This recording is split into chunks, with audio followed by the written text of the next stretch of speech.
അതായത് നല്ലതായിട്ട് ബാറ്റ് ചെയ്തുകൊണ്ടിരിക്കുമ്പോൾ റണ്ണൗട്ടായിട്ട് പോകുന്നത് എന്ത് കഷ്ടമല്ലേ. അപ്പൊ ഞാൻ പറഞ്ഞു വന്നത് ഫോർമുല വണ്ണിന്റെ കാര്യമാണ്. ഫോർമുല വണ്ണ് എപ്പോഴത്തെയും ഫോർമുല വണ്ണിന്റെ ഹിസ്റ്ററി തന്നെ ഏറ്റവും നല്ല റെഗുലേഷനും ഏറ്റവും നല്ല എല്ലാ ടീംസിനും വളരെ അനുയോജ്യമായിട്ടുള്ള എന്ന് പറഞ്ഞാൽ അവർക്ക് എല്ലാവർക്കും അഫോർഡ് ചെയ്യാൻ പറ്റുന്നത്, എല്ലാവർക്കും എന്താ സ്യൂട്ടബിൾ ആയിട്ടുള്ള ഒരു റെഗുലേഷൻ ആയിരുന്നു 2022 തൊട്ട് 25 വരെ, അല്ലെങ്കിൽ ആ ഗ്രൗണ്ട് എഫക്റ്റ് എറാന്ന് പറയും. അപ്പോൾ എല്ലാ ടീംസും മെഴ്സിഡസ് ആയിക്കോട്ടെ, ഫെറാറി ആയിക്കോട്ടെ, റെഡ് ആയിക്കോട്ടെ, ഇത് മിഡ്ഫീൽഡിലുള്ള ടീംസ് ആണെങ്കിലും അവർക്കൊക്കെ എൻജിൻ കൊടുക്കുന്നത് മെഴ്സിഡസും ഫെറാറിയൊക്കെ തന്നെയാണ്, അവരുടെ കസ്റ്റമർ ടീംസാണ്. അപ്പോൾ എല്ലാ ടീംസിനും വളരെ സ്യൂട്ടബിൾ ആയിട്ടുള്ള ഒരു റെഗുലേഷൻ ആയിരുന്നു ഈ 2022 തൊട്ട് 2025 വരെ. അപ്പോൾ ആ ഒരു റെഗുലേഷൻ ഗ്രൗണ്ട് എഫക്റ്റർ എന്ന് പറയുന്നത് ഫോർമുല വൺ ഹിസ്റ്ററി തന്നെ ഇത്ര ഇമ്പാക്ട്ഫുൾ ആയിട്ടുള്ള ഒരു റെഗുലേഷൻ വന്ന ഒരു ടൈം വേറെ ഇല്ല. ആ സമയത്താണ് നമുക്ക് മെഴ്സിഡസിന്റെ DA സിസ്റ്റം, അതുപോലെ തന്നെ റെഡ് ബുള്ളിന്റെ ഇന്നോവേറ്റീവ് ആയിട്ടുള്ള സൈഡ് പോഡ്സും, അതുപോലെ ആസ്റ്റൺ മാർട്ടിന്റെ വക ഇന്നോവേഷൻസ്, ഫെറാറിയുടെ ഇന്നോവേഷൻസ്, ഇതെല്ലാം വന്ന എല്ലാ ടീമുകളും ഇന്നോവേറ്റീവായിട്ട് വന്നൊരു സമയമായിരുന്നു. അതിപ്പോൾ സസ്പെൻഷന്റെ കേസിലാണെങ്കിലും പുൾ റോഡ്, അതായത് ഫ്രണ്ട് സെക്ഷനിൽ പുഷ് റോഡ് ഉപയോഗിക്കാൻ മാത്രം ടീമുകൾ ഇന്നോവേറ്റീവായിട്ട് വന്ന ഒരു സമയമായിരുന്നു. വെയിറ്റ് എന്തോ ഒരു കാര്യം മിസ്സിംഗ് ഉണ്ട്. ലാപ്ടോപ്പ് ഉണ്ട്, ലൈറ്റ് ഉണ്ട്, മൈക്ക്, ആ ബുക്ക്, പോഡ്കാസ്റ്റിന് വേണ്ടി ബുക്കൊക്കെ സ്ക്രിപ്റ്റും കാര്യങ്ങളൊക്കെ എഴുതി സെറ്റ് ചെയ്തിട്ടുണ്ട്. ഒരു കാര്യം മറന്നുപോയി, പോഡ്കാസ്റ്റ് ഒക്കെ അല്ലേ, അപ്പം നൈസായിട്ടൊരു ഷെയ്ഡ്സ് ഒക്കെ വെച്ച് സെറ്റ് ചെയ്യാം. അങ്ങനെ നല്ല സ്മൂത്തായിട്ട് പോയിക്കൊണ്ടിരിക്കുമായിരുന്നു. അങ്ങനെ ഇരിക്കുമ്പോഴാണ് 2023 FIA തീരുമാനിക്കുന്നു ഫോർമുല വണ്ണിന്റെ റെഗുലേഷൻ മാറ്റണം. എന്ത് മാറ്റണം? അത് ചുമ്മാ അങ്ങ് മാറ്റുമല്ലോ, ജസ്റ്റ് സിമ്പിളായിട്ടുള്ള എന്തെങ്കിലും ചെറിയ ചേഞ്ചസ് അല്ലേ വരുന്നത്, വാസ്റ്റായിട്ട്. അതായത് ഫോർമുല വൺ ഹിസ്റ്ററിയിൽ ഇത്രയും വലിയ ചേഞ്ചസ് ഒക്കെ വന്ന ഒരു ടൈം വേറെ ഇല്ല. അപ്പോൾ ഇവർ മെയിനായിട്ട് കൊണ്ടുവന്നത് 50-50 പവർ ട്രെയിൻ സ്പ്ലിറ്റ് ചെയ്തു. അതായത് 50% IC എഞ്ചിനിൽ നിന്നുള്ള പവർ ഉപയോഗിക്കുക, അതായത് 1.6 ലിറ്റർ V6 എഞ്ചിൻ. പിന്നെ അടുത്ത 50% പവർ ബാറ്ററി എന്നാണ് വരുന്നത്. അതിപ്പം അതിനകത്ത് ഉപയോഗിക്കുന്നത് ലിഥിയം ബാറ്ററീസ് ആണ്. അപ്പോൾ ഈ ലിഥിയം ബാറ്ററീസ് ചാർജ് ചെയ്യാനായിട്ട് IC എഞ്ചിൻ്റെ പവറായിരിക്കും ഉപയോഗിക്കുന്നത്. അതിനെ സൂപ്പർ ക്ലിപ്പിംഗ് എന്ന് പറയും. അതും ഞാൻ വേറൊരു വീഡിയോ ചെയ്തിട്ടുണ്ട് അതിൻ്റെ. പിന്നെ അല്ലെങ്കിൽ MGUH motor generated unit heat, ആ ഒരു സംഭവം എൻ്റെയർലി എടുത്തങ്ങ് മാറ്റി. അങ്ങനെ ഇയർ 2023 സ്റ്റാർട്ട് ചെയ്തു. 2023 സീസൺ സ്റ്റാർട്ട് ചെയ്തപ്പം അന്നേ ഇതിൻ്റെ ടോക്സ് ഉണ്ടായിരുന്നു. അതായത് 2026 റെഗുലേഷൻ ചേഞ്ച് ചെയ്യണം, അതുപോലെ ഓഡിയും കാഡിലാക്കും ഫോർമുല വണ്ണിലേക്ക് വരുന്നു. അതായത് ഈ റെഗുലേഷൻ ചേഞ്ച് ചെയ്ത് കഴിഞ്ഞാൽ വരാം എന്നുള്ള രീതിയിലായിരുന്നു ടോക്സ്. അപ്പോൾ അവിടെ ഒരു കാര്യം നോക്കാനുണ്ട്. അപ്പോൾ എന്തുകൊണ്ട് റെഗുലേഷൻ ചേഞ്ച് ചെയ്താൽ ഫോർമുല വണ്ണിലേക്ക് കാഡിലാക്കും ഓഡിയും വരുന്നു? അതൊരു ടോക്ക് ചെയ്യേണ്ട കാര്യമാണ്. അവർക്കിപ്പോൾ എന്താ 2022 ആ സമയത്തുണ്ടായിരുന്ന റെഗുലേഷൻ ഗ്രൗണ്ട് എഫക്റ്റ് എറ കൊണ്ട് എന്തായിരുന്നു അവർക്ക് പ്രശ്നം എന്ന് ചോദിച്ചു കഴിഞ്ഞാൽ, ഈ ഫോർമുല വൺ എന്ന് പറയുന്നത് എന്താ, ഈ ഓട്ടോമൊബൈൽ ഇൻഡസ്ട്രീസ് അല്ലെങ്കിൽ കാർ മാനുഫാക്ചറിങ് കമ്പനീസ് ഉണ്ടല്ലോ, മെഴ്സിഡസ് ആയിക്കോട്ടെ, ഫെറാറി, അല്ലെങ്കിൽ അൽപൈൻ, മെക്ലർ, അപ്പോൾ ഇതുപോലുള്ള കമ്പനികളുടെ അവരുടെ പ്രോഡക്ട്സ്, അവരെ ഇറക്കുന്ന കാറുകൾ അവർക്ക് കൺസ്യൂമേഴ്സിൻ്റെ മുമ്പിൽ എന്താ പ്രദർശിപ്പിക്കാൻ എന്ന് പറഞ്ഞാൽ അവരുടെ മാർക്കറ്റ് ഇതുപോലെ വലിയൊരു മോട്ടോർ സ്പോർട്സ് അല്ലേ. മോട്ടോർ സ്പോർട്സ് എന്ന് പറയുമ്പോൾ അത്രയും വലിയ ഓഡിയൻസിന് മുമ്പിൽ പ്രദർശിപ്പിക്കാനുള്ള ഒരു വേദിയാണിത് മോട്ടോർ സ്പോർട്സ്. അപ്പോൾ അതിൻ്റെ പിനാക്കിൾ ഓഫ് മോട്ടോർ സ്പോർട്സ് ആണ്. അപ്പോൾ അതിലെ ടോപ്പായിട്ടുള്ളൊരു സംഭവമാണ് ഫോർമുല വൺ എന്ന് പറയുന്നത്. ഓക്കെ, അപ്പോൾ ഈ കമ്പനീസിൻ്റെ എല്ലാം മെയിൻ എയിം എന്ന് പറയുന്നത് അവർ ഓരോ വർഷവും അവരുടെ കാറുകളിൽ കൊണ്ടുവരാൻ ഉദ്ദേശിക്കുന്ന ടെക്നോളജി, അല്ലെങ്കിൽ അവരുടെ പവർ ട്രെയിൻസിൽ കൊണ്ടുവരാൻ ഉദ്ദേശിക്കുന്ന ചേഞ്ചസ്, അല്ലെങ്കിൽ അവരുടെ മറ്റ് ടെക്നോളജീസൊക്കെ പ്രദർശിപ്പിക്കാനുള്ളൊരു വേദിയാണ് ഈ ഫോർമുല വൺ എന്ന് പറയുന്നത്. അപ്പം അതിരിക്കട്ടെ. അപ്പം കാഡിലാക്ക് അമേരിക്കനാണ്, ഓടി ജർമ്മനാണ്. അപ്പം ഞാൻ ഈ കമ്പനീസ് എന്ന് പറയുമ്പോൾ അതൊരു കാർ മാനുഫാക്ചറിങ് കമ്പനി അതായിരിക്കണമെന്നില്ല. ഇപ്പോൾ റെഡ് ബുള്ളിൻ്റെ കേസ്, റെഡ് ബുൾ ഒരു ഡ്രിങ്ക്സ് മാനുഫാക്ചറേഴ്സ് ആണ്, ഓസ്ട്രിയൻ ബേസ്ഡ് ആണ്.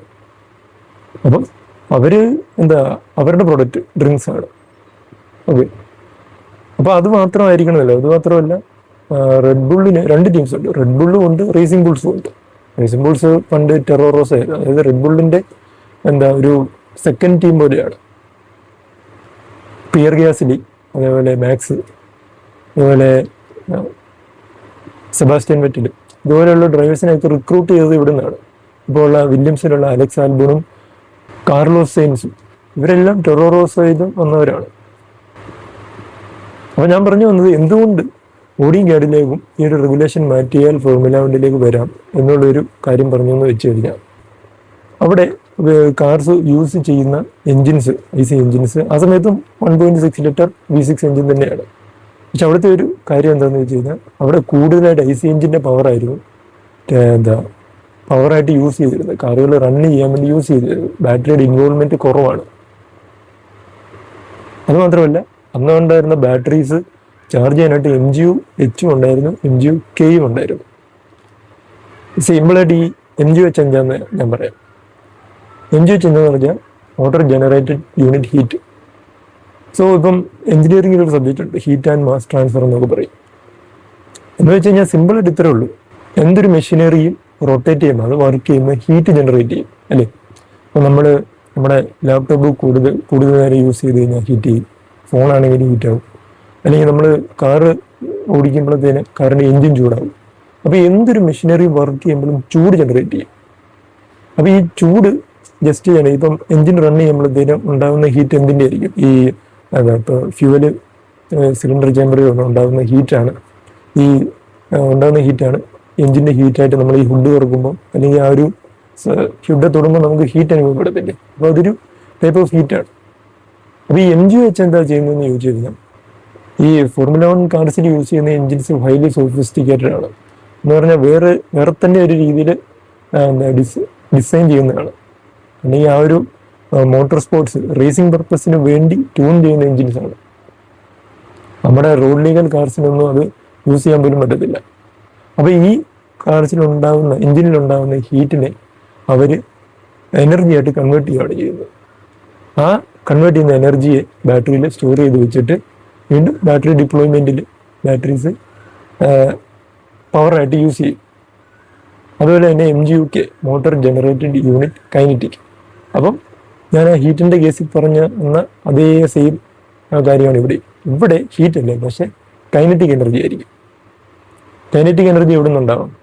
ഇപ്പം കാർ റൺ ചെയ്യുന്നു, അതൊരു കൈനറ്റിക് എനർജിയാണ്. വീൽസ് കറങ്ങുന്നു, ഓക്കെ, അതൊരു കൈനറ്റിക് എനർജിയാണ്. അപ്പോൾ ഇവിടെ ചെയ്യുന്നത് എന്താണെന്ന് ചോദിച്ചു കഴിഞ്ഞാൽ, കാർ റൺ ചെയ്യുമ്പോൾ വീല് കറങ്ങുമ്പോൾ ഉണ്ടാകുന്ന കൈനറ്റിക് എനർജി, അല്ലെങ്കിൽ മറ്റേതെങ്കിലും റണ്ണിങ് എലമെൻറ്റ്സ്, ആ മെഷീൻ്റെ എൻജിൻ്റെ പാർട്സ് ആയിട്ടുള്ള റണ്ണിങ് എലമെൻറ്റ്സ് റൺ ചെയ്യുമ്പോൾ ഉണ്ടാകുന്ന കൈനറ്റിക് എനർജിയെ അത് ഇലക്ട്രിക്കൽ എനർജി ആയിട്ട് കൺവേർട്ട് ചെയ്തു. ഇതിനടുത്തുണ്ടാകുന്ന ഒരു കൈനറ്റിക് എനർജിയാണ് എൻജിൻ റൺ ചെയ്യുമ്പോൾ എൻജിലെ ക്രാങ്ക് ഷാഫ്റ്റ് റൊട്ടേറ്റ് ചെയ്തുകൊണ്ടേ ഇരിക്കുകയാണ്. അതൊരു കൈനറ്റിക് എനർജിയാണ്. അല്ലെങ്കിൽ കാർ റൺ ചെയ്യുന്നതിൻ്റെ ഇടയിൽ ബ്രേക്ക് അപ്ലൈ ചെയ്യുന്നു, അതും ഒരു കൈനറ്റിക് എനർജിയാണ്. അപ്പോൾ ഈ ഉണ്ടാകുന്ന എനർജീസിനെ ഇലക്ട്രിക്കൽ എനർജി ആയിട്ട് കൺവേർട്ട് ചെയ്ത് ബാറ്ററീസ് സ്റ്റോർ ചെയ്ത് വെക്കും. അപ്പോൾ അതിനാണ് MGU-K ഉപയോഗിക്കുന്നത്. ഓക്കെ, അപ്പോൾ കഴിഞ്ഞ വർഷം വരെ MGU-K ഉണ്ടായിരുന്നു, MGU-H ഉണ്ടായിരുന്നു. അപ്പോൾ ഈ വർഷം വന്നപ്പോഴത്തേന് എന്ത് ചെയ്തു? MGU-H എടുത്തങ്ങ് മാറ്റി. അത് കളഞ്ഞു, വേണ്ട, ഇനിയും തൊട്ട് അത് വേണ്ട, എന്നാ എടുത്ത് മാറ്റിയേക്കാം, നമുക്ക് ഇനിൻ്റെ ആവശ്യമില്ല, കളഞ്ഞു. അപ്പോൾ ഇപ്പം സംഭവിച്ചത് എന്താ? ബാറ്ററി ചാർജ് ചെയ്യാൻ വേണ്ടി ഉപയോഗിക്കുന്ന ഒരു കമ്പോണൻ്റ് അങ്ങ് പോയി. അതൊക്കെ അത് കളഞ്ഞോട്ടെ, MGU-K ഉണ്ടല്ലോ. പക്ഷെ അവിടെ അവരെന്താ ചെയ്ത്? ഈ പവറിൻ്റെ സ്പ്ലിറ്റ് 50-50 ആക്കി. അതായത് എൻജിൻ പവർ 50% ഉപയോഗിക്കുന്നുള്ളൂ, ബാക്കി 50% ബാറ്ററിയാണ് ഉപയോഗിക്കുന്നത്. അപ്പോൾ എന്താ, MGU-Kയിൽ മാത്രം ആശ്രയിക്കണം ഈ ഒരു ബാറ്ററി, 50% ബാറ്ററി ചാർജ് ചെയ്യാനായിട്ട്. അപ്പോൾ അതാണ് ഒരു നമ്പർ 1 ആയിട്ട് വന്നൊരു ചേഞ്ച്. ഇനി നമ്മൾ സ്റ്റാർട്ട് ചെയ്തത് എന്തുകൊണ്ട് കാഡിനൊക്കെ ഓടി ഈ ഒരു റെഗുലേഷൻ ചേഞ്ച് ചെയ്താൽ വരാം എന്നുള്ളൊരു കാര്യം പറഞ്ഞു. അതിൻ്റെ കാര്യം എന്താണെന്ന് വെച്ച് കഴിഞ്ഞാൽ, ആ ഒരു സമയത്ത് ഈ എഞ്ചിന് ഭയങ്കര സോഫിസ്റ്റിക്കേറ്റഡ് ആയിരുന്നു, അല്ലെങ്കിൽ തന്നെ സോഫിസ്റ്റിക്കേറ്റഡ് ആണ്. അതുമാത്രമല്ല ഗ്രൗണ്ട് എഫക്റ്ററാണ്. ആ സമയത്ത് ടീമുകളുടെ മെയിൻ എയിം എന്ന് പറയുന്നത് കാറുകളെ എങ്ങനെയും എന്ന് പറഞ്ഞാൽ ആക്യുറേറ്റ് ആയിട്ട് മോസ്റ്റ് പവർഫുള്ളി ട്രാക്കിലേക്ക് സക്ക് ചെയ്ത് നിർത്തുക എന്നുള്ളതായിരുന്നു അവരുടെ മെയിൻ എയിം എന്ന് പറയുന്നത്. അത് മാക്സിമം ആയിട്ട് ഗ്രൗണ്ട് എഫക്റ്റ് ക്രിയേറ്റ് ചെയ്യുക.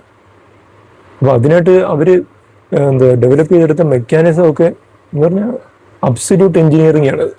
അതായത് ഫ്രണ്ടിൽ നിന്ന് വരുന്ന എയർ, ക്ലീൻ എയറിനെ ഫ്രണ്ട് വിങ്സ് കഴിഞ്ഞ് സക്ക് ചെയ്ത് കാറിൻ്റെ അടിയിലേക്ക് ഫ്ലോറിലേക്ക് കൊണ്ടുപോയി അവിടെ ഒരു വെഞ്ചൂറി ടണലുണ്ട്. അത് ഈ വെഞ്ചൂറി എഫക്റ്റ്, നമ്മുടെ എഞ്ചിനീയറിംഗിൽ ഒരു സെക്ഷൻ ഉണ്ട് വെഞ്ചൂറി ടണലിനെ പറ്റി പഠിക്കുന്ന കാര്യങ്ങളൊക്കെ. അപ്പോൾ അതിൻ്റെ മെയിൻ എയിം എന്താണെന്ന് വെച്ച് കഴിഞ്ഞാൽ ഫ്രണ്ടിൽ കൂടെ ഒരു എയർ സ്മൂത്തായിട്ട് വരുന്നു. അപ്പോൾ അതിനെ ഒരു ക്ലോസ്ഡ് നാരോ ആയിട്ടുള്ള സ്പേസിൽ കൂടെ കടത്തി വിടുമ്പം അത് പുറത്ത് വരുമ്പോൾ അതിൻ്റെ വെലോസിറ്റി കൂടിപ്പോകും. അതിൻ്റെ ഒരു സിമ്പിൾ എക്സാമ്പിളാണ് നമ്മുടെ ഈ കാർബറേറ്റർ ഉണ്ടല്ലോ. കാർബറേറ്റർ ഈ ഒരു സെയിം ലോജിക്കിലാണ് വർക്ക് ചെയ്യുന്നത്. കാർബറേറ്ററിൽ ഫ്യൂവൽ ഉപയോഗിക്കുന്നു, ഇവിടെ എയർ ആണ് ഉള്ളതെന്നുള്ളത്. അപ്പോൾ ആ ഒരു സമയത്ത് കാറിൻ്റെ ഫ്ലോർ ശ്രദ്ധിച്ചു കഴിഞ്ഞാൽ അതിൻ്റെ ഷേപ്പ് തന്നെ ഒരു വെഞ്ചൂറി ഷേപ്പിലായിരുന്നു. അപ്പം ഇങ്ങനെ ഉണ്ടാകുന്നത് കൊണ്ട് തന്നെ ഈ കാറിൻ്റെ ഫ്ലോറിലോട്ട് ഈ എയർ പോയിട്ട് അവിടെ ഒരു ലോ പ്രഷർ സോൺ ക്രിയേറ്റ് ചെയ്യും.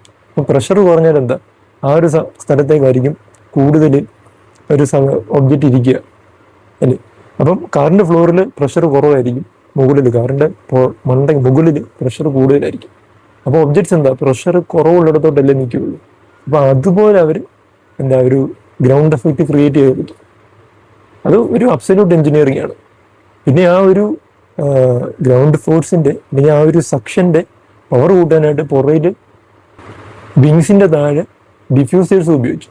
അപ്പോൾ ഡിഫ്യൂസേഴ്സ് ഈ ഒരു എഫക്റ്റിനെ എക്സ്ട്രാ ബൂസ്റ്റ് ചെയ്യുകയാണ്, ഇരട്ടിക്കുകയാണ് ചെയ്യുന്നത്.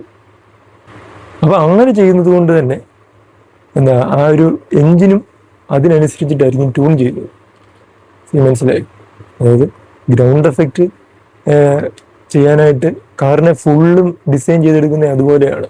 അതായത് ഫ്രണ്ട് വിങ്സിനെ ഡിസൈൻ ചെയ്തതാണെങ്കിലും സൈഡ് പോർട്സിനെ ഡിസൈൻ ചെയ്തതാണെങ്കിലും അല്ലെങ്കിൽ ഫ്രണ്ട് സെക്ഷനുള്ള സസ്പെൻഷൻസ് ഡിസൈൻ ചെയ്യുന്നതാണെങ്കിലും അതിനെ എല്ലാം ഡിസൈൻ ചെയ്യുന്നത് ഈ ഒരു ഗ്രൗണ്ട് എഫക്റ്റ് മാക്സിമം ആക്കാൻ വേണ്ടിയാണ് ഡിസൈൻ ചെയ്യുന്നത്.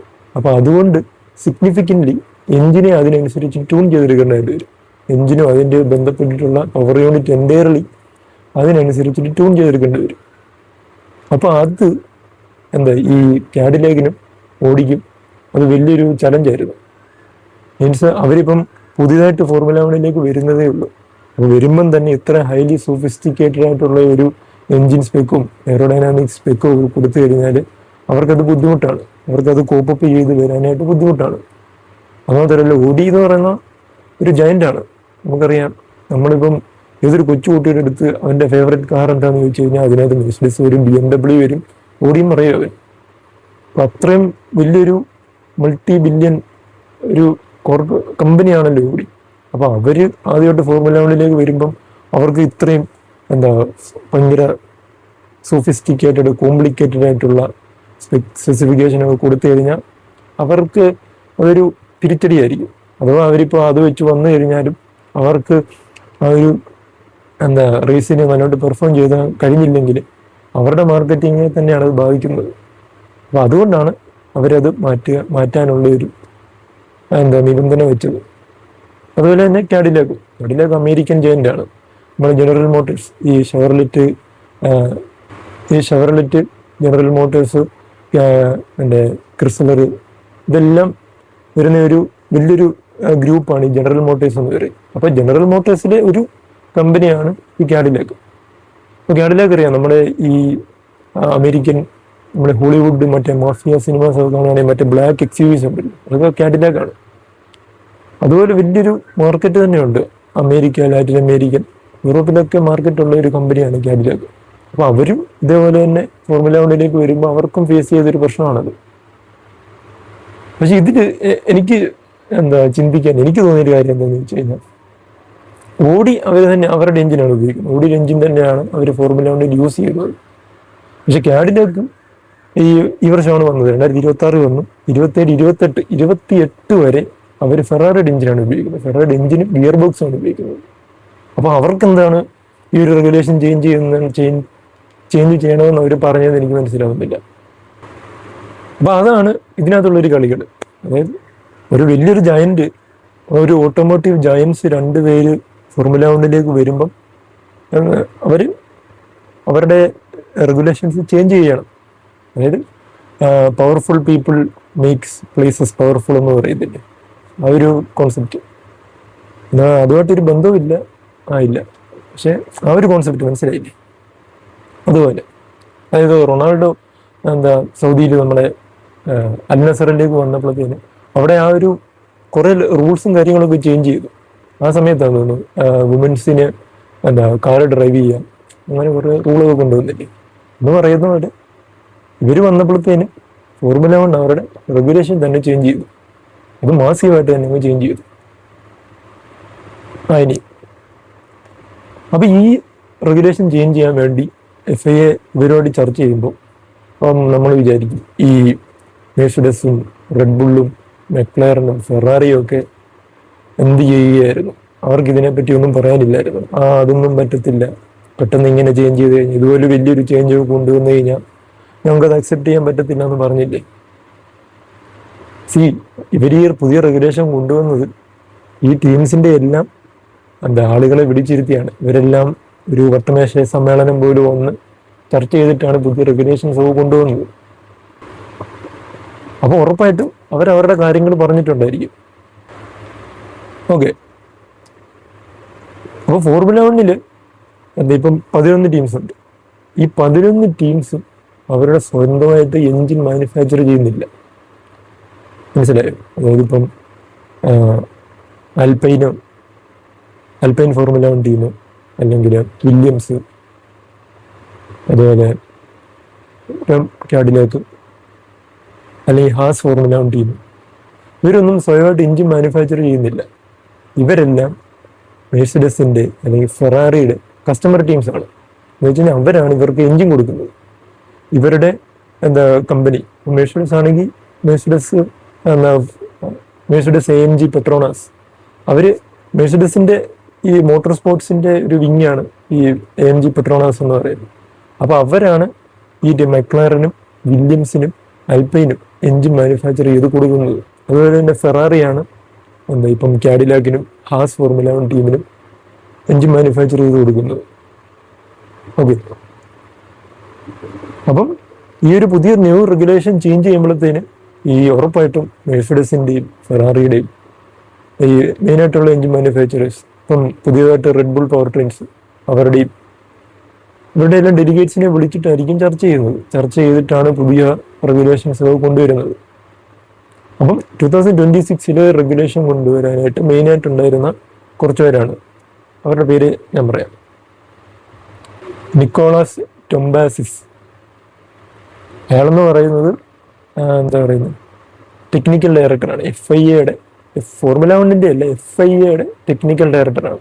പിന്നെ മുഹമ്മദ് ബിൻ സുലൈമാൻ, പുള്ളി ഒരു ഒരു പുതിയ റെഗുലേഷൻ വരുമ്പം അതിനകത്തുള്ള എന്തെങ്കിലും അപകടകരമായിട്ടുള്ള റൂൾസ് ഉണ്ടോ, അല്ലെങ്കിൽ അതെയൊക്കെ ഒന്ന് ഓവർസീ ചെയ്യുന്ന ഒരാളാണ് ഇയാൾ. പിന്നെ സ്റ്റെഫാനോ ഡൊമിനിക്കാലി, അങ്ങനെ എന്തോ ആണ് പ്രൊനൗൺസിയേഷൻ. പുള്ളി ഫോർമുല 1 പ്രസിഡന്റാണ്. ഓക്കെ, പിന്നെ അയാളുടെ പരിപാടി എന്താണെന്ന് വെച്ച് കഴിഞ്ഞാൽ പുതിയ റെഗുലേഷൻ വന്നു കഴിഞ്ഞാൽ എല്ലാ ടീംസുമായിട്ടും അവരുടെ ഡെലിഗേറ്റ്സുമായിട്ട് സംസാരിച്ച് പുതിയ റെഗുലേഷനിൽ നിങ്ങൾക്ക് ഇഷ്ടപ്പെടാത്ത എന്തെങ്കിലും കാര്യമുണ്ടോ അതിൻ്റെയൊക്കെ ഫീഡ്ബാക്ക് കളക്ട് ചെയ്യുക.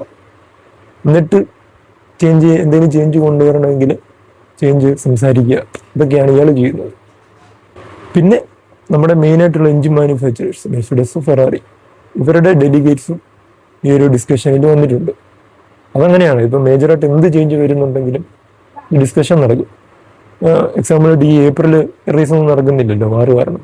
അപ്പോൾ ഈ സമയത്ത് റെഗുലേഷന് കുറേ ചേഞ്ച് വന്നിട്ടുണ്ട്. പുതിയ ക്വാളിഫയിങ് റെഗുലേഷൻസും റേസിനകത്തുള്ള റെഗുലേഷനൊക്കെ ചേഞ്ച് ആയിട്ടുണ്ട്. അപ്പോൾ ഇതെല്ലാം ഡിസ്കഷനകത്ത് ഇവരെല്ലാം വരും. പിന്നെ വേറൊരു മെയിനായിട്ടുള്ള കാര്യം എന്ന് പറയുന്നത് ഈ ഫോർമുല 1 ഈ ഒരു നമ്മുടെ 2000 കഴിഞ്ഞിട്ടുള്ള ഒരു സമയത്ത് ഫോർമുല 1 ഏറ്റവും വലിയൊരു പാർട്ണറായിരുന്നു ഹോണ്ട. ഹോണ്ടയുടെ സാന്നിധ്യം എപ്പോഴും ഉണ്ട്. അന്ന് പണ്ട് ജാഗ്വാർ റേസിങ്ങിനൊക്കെ ഹോണ്ടയായിരുന്നു എൻജിൻ കൊടുത്തുകൊണ്ടിരുന്നത്. പിന്നെ റെഡ് ബുള്ളിന്, പിന്നെ റേസിംഗ് ബുൾസ് എന്ന് പറഞ്ഞാൽ പണ്ട് ടൊററോസ്, അവർക്ക് എൻജിൻ കൊടുത്തത് ഹോണ്ടയാണ്. അപ്പോൾ ഹോണ്ടയുടെ സാന്നിധ്യം എപ്പോഴും ഒരു ബൂസ്റ്റ് ആയിരുന്നു ഫോർമുല 1. പക്ഷേ ഈ ഗ്രൗണ്ട് എഫക്റ്റ് ആണ്, ഇത് 2021 കഴിഞ്ഞപ്പോഴത്തേന് അവർ പതുക്കെ ഒന്ന് പിൻവലിക്കുന്നവർ തോന്നി. അവർക്ക് അതിനകത്ത് ഇൻട്രസ്റ്റ് കുറഞ്ഞ പോലെ തോന്നി. എന്ന് വെച്ച് കഴിഞ്ഞാൽ അത് പറയാൻ കാരണം എന്താണെന്ന് വെച്ച് കഴിഞ്ഞാൽ അവരുടെ മാനുഫാക്ചറിങ് പ്ലാന്റ് വിൻഡ് ടണലൊക്കെ ജപ്പാനിലുണ്ട്, സിൽവർ സ്റ്റോണിലും ഉണ്ട്, വലിയ പ്ലാന്റും കാര്യങ്ങളൊക്കെ ഉണ്ട്. അപ്പം അവിടെ കൂടുതൽ എന്താ പണി അയക്കുന്നില്ല, പണിയില്ല. അവരാ ഒരു പ്രൊഡക്ഷൻ കുറച്ചു. എന്താ പറഞ്ഞാൽ ഈ വിൻഡണലിനകത്തൊക്കെ അവർ വിൻഡണൽ ഉപയോഗിക്കുന്നതിൻ്റെ കാര്യങ്ങൾ കുറച്ചു. എന്ന് പറഞ്ഞാൽ അവർക്ക് ആ ഒരു ഇൻട്രസ്റ്റ് കുറഞ്ഞു. അത് ഈ ഗ്രൗണ്ട് എഫക്റ്റ് ഏറിയയുടെ പ്രശ്നമായിരിക്കാം. പക്ഷെ അന്നും അവർ പെട്ടെന്ന് പിൻവലിച്ചില്ല. ആ സമയത്താണല്ലോ റെഡ് ബുള്ള് 4 തവണ അടുപ്പിച്ച് കോൺസിക്യൂട്ടീവായിട്ട് ചാമ്പ്യൻഷിപ്പ് എടുത്തത്. മാക്സ് 4 വർഷം ചാമ്പ്യനായിരുന്നു. അപ്പം ഹോണ്ട ഒന്ന് പിൻവലിഞ്ഞു എന്ന് പറഞ്ഞാൽ വലിഞ്ഞു നിന്നു. അപ്പം അവരെ തിരിച്ചു കൊണ്ടുവരാൻ വേണ്ടിയാണ് ഈ ഒരു റെഗുലേഷൻ ചേഞ്ച് ചെയ്തതെന്നും പറയുന്നുണ്ട്. അത് വൺ ഓഫ് ദ റീസൺ. പക്ഷെ ഹോണ്ട തിരിച്ചു വന്നപ്പോൾ അത് എന്താ റെഡ് ബുള്ളിനല്ല വന്നത്, ആസ്റ്റൺ മാർട്ടിനിലാണ് വന്നത്. റെഡ് ബുൾ അപ്പോഴത്തേന് റെഡ് ബുൾ പവർ ട്രെയിൻസ് ഫോർഡുമായിട്ട് കൊലാബറേഷനിൽ അങ്ങനെ പോയി. പക്ഷെ ആ ഒരു project Red Bull power trains കുറേ നാളുകളായിട്ട് ഉള്ള ഒരു പ്രൊജക്റ്റാണ്.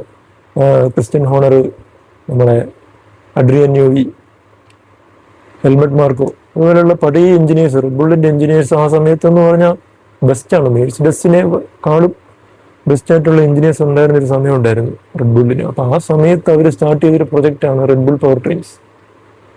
അത് അവർക്ക് സ്വന്തമായിട്ട് ഒരു എഞ്ചിൻ മാനുഫാക്ചറേഴ്സ്, സ്വന്തമായിട്ട് ഒരു വിൻഡണൽ, ഒരു മാനുഫാക്ചറിങ് പ്ലാന്റ് വേണമെന്നുള്ള ഒരു പ്ലാനായിരുന്നു അത്.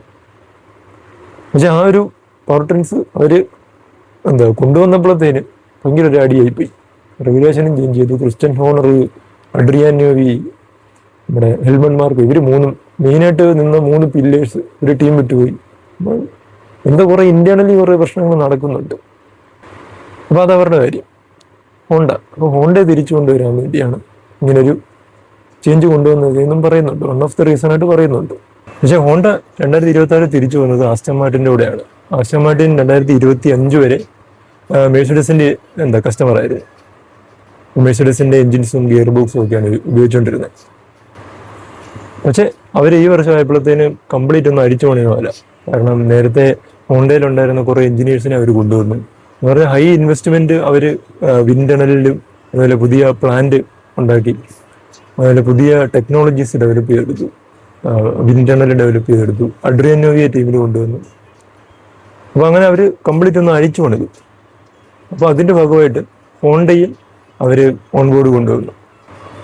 അപ്പോൾ ആസ്റ്റൺ മാർട്ടിൻ അവിടെ വിചാരിച്ച എന്താണെന്ന് ചോദിച്ചു കഴിഞ്ഞാൽ, അവർ ഹോണ്ട നേരത്തെ റെഡ് ബുള്ളിൻ്റെ കൂടെ ഉണ്ടായിരുന്നപ്പോഴത്തേന് റെഡ് ബുള്ളിന് അവർ കൊടുത്തിരുന്ന ഒരു സ്പെക്ക് ഉണ്ടല്ലോ, എന്ന് പറഞ്ഞാൽ ടെർബോ ഹൈബ്രിഡ് എറയിലുണ്ടായിരുന്ന ആ ഒരു സ്പെക്കിലുള്ള എഞ്ചിൻ, അല്ലെങ്കിൽ ഗ്രൗണ്ട് എഫക്റ്റ് എറയിൽ അവർ ക്രിയേറ്റ് അല്ലെങ്കിൽ മാനുഫാക്ചർ ചെയ്തിരുന്ന എഞ്ചിൻ കൊടുക്കുമെന്നാണ് ആസ്റ്റൺ മാർട്ടിൻ വിചാരിച്ചത്. പക്ഷേ ആസ്റ്റൺ മാർട്ടിന് കിട്ടിയത് വേറൊരു സ്പെക്കുള്ളൊരു എഞ്ചിനാണ്, ഒരു കംപ്ലീറ്റ്ലി ഡിഫറെൻ്റ് ആയിട്ടുള്ളൊരു എഞ്ചിൻ. സോ അവിടെ ആസ്റ്റൺ മാർട്ടിൻ പ്ലാൻ ചെയ്ത് വെച്ചിരുന്ന എല്ലാ കാര്യങ്ങളും പൊളിഞ്ഞു. അപ്പം അവരുടെ പ്ലാനിങ് എന്തായിരുന്നു വെച്ച് കഴിഞ്ഞാൽ, ഹോണ്ടയുടെ എഞ്ചിൻ കിട്ടുന്നു, അഡ്രിയൻ ന്യൂവി ടീമിൽ കൊണ്ടുവന്നു. അതും ടീം പ്രിൻസിപ്പളായിട്ടാണ് കൊണ്ടുവന്നത്. അഡ്രിയൻ ന്യൂവി ആദ്യമായിട്ട് അത്രയും വലിയൊരു ഡ്യൂട്ടി ഒരു ടീമിൽ ചെയ്യുന്നത്. നേരത്തെ ഹോണ്ടയിലായിരുന്നപ്പം ജസ്റ്റ് എഞ്ചിനീയറാണ്, ഡിസൈൻ എഞ്ചിനീയർ, ആ ഒരു എഞ്ചിനീയർ സെക്ഷനിലാണ് വർക്ക് ചെയ്തുകൊണ്ടിരുന്നത്. പക്ഷേ ആസ്റ്റൺ മാർട്ടിന് ടീം പ്രിൻസിപ്പളിനായിട്ടാണ് വന്നത്. അപ്പോൾ അഡ്രിയൻ ന്യൂവിക്ക് കുറച്ചുകൂടെ റെസ്പോൺസിബിലിറ്റീസ് വന്നു. പിന്നെ അതുമാത്രമല്ല, ഹോണ്ട അവരുടെ ജപ്പാനിലെ പ്ലാന്റിൽ മീൻസ് അവർ ഇവിടെ ഫോർമുല 1 അവർ ക്ലോസ് ചെയ്തല്ലോ. അപ്പം 2025 കഴിഞ്ഞപ്പോഴത്തേന് റെഡ് ബുള്ളുമായിട്ടുള്ള കോൺട്രാക്ട് കഴിഞ്ഞപ്പോഴത്തേന് വേറെ ടീമൊന്നും ഇല്ല. അവർ ഓൾറെഡി ഒരു ടെർബോ ഹൈബ്രിഡ് എറയിലുണ്ടായിരുന്നു, പിന്നെ ഗ്രൗണ്ട് എഫക്റ്റ് എറയിലുണ്ടായിരുന്നു. അപ്പം ഇതൊക്കെ കണ്ട് കൂടുതൽ അതിനൊക്കെ ഇൻവെസ്റ്റ് ചെയ്യാനില്ല എന്നുള്ള രീതിയിലാണ് അവരെ ഇതിന്ന് പിൻവലിച്ചത്. ആ സമയമായപ്പോഴത്തേന് അവർ ഏതായാലും ഈ ഒരു ഫോർമുല 1ലേക്ക് അവർക്ക് ഇൻവെസ്റ്റ്മെൻറ്റ് ഇല്ലാത്തതുകൊണ്ട് അവർക്ക് ജപ്പാനിലുള്ള അവരുടെ ഹോണ്ടയുടെ ഈ ഒരു ഫോർമുല 1ലേക്കുള്ള പ്ലാന്റ് ഉണ്ടല്ലോ, അവരുടെ എൻജിൻ മാനുഫാക്ചർ ചെയ്യുന്നത്, ഗിയർ ബോക്സ് മാനുഫാക്ചറിങ്, അതിനുള്ള ആ ഒരു എൻജിൻ്റെ ആ ഒരു സെക്ഷൻ അവർ ക്ലോസ് ചെയ്ത് തുടങ്ങിയിരുന്നു. അപ്പോഴാണ് ആസ്റ്റൺ മാർട്ടിൻ അവരെ സമീപിച്ചിരുന്നത്. ഓക്കെ, അപ്പോൾ ആസ്റ്റൺ മാർട്ടിൻ സമീപിക്കുകയും ചെയ്തു. അതുമാത്രമല്ല, ഈ വർഷം FIA റെഗുലേഷൻ ചേഞ്ച് ചെയ്യുകയും ചെയ്തു. അപ്പോൾ ആ സമയമായപ്പോഴത്തേന് ഹോണ്ടയ്ക്ക് ഇവരുടെ നീഡ്സിനനുസരിച്ചിട്ട്, ആസ്റ്റൺ മാർട്ടിൻ്റെ നീഡ്സിനനുസരിച്ചിട്ട് അങ്ങോട്ട് ഡെവലപ്പ് ചെയ്തെടുക്കാൻ പറ്റിയില്ല. അതും ഒരു റീസണാണ്. പിന്നുള്ളത് ഈ ജപ്പാൻകാരുടെ എല്ലാവരുടെയും ഒരു മൈൻഡ് സെറ്റാണ്. ജപ്പാനീസ് കമ്പനീസ് അവരുടെ എല്ലാ കോർപ്പറേറ്റ്സിന്റെ ഒരു മൈൻഡ് സെറ്റാണ് ഈ അജൈൽ മാനുഫാക്ചറിങ് എന്ന് പറയും.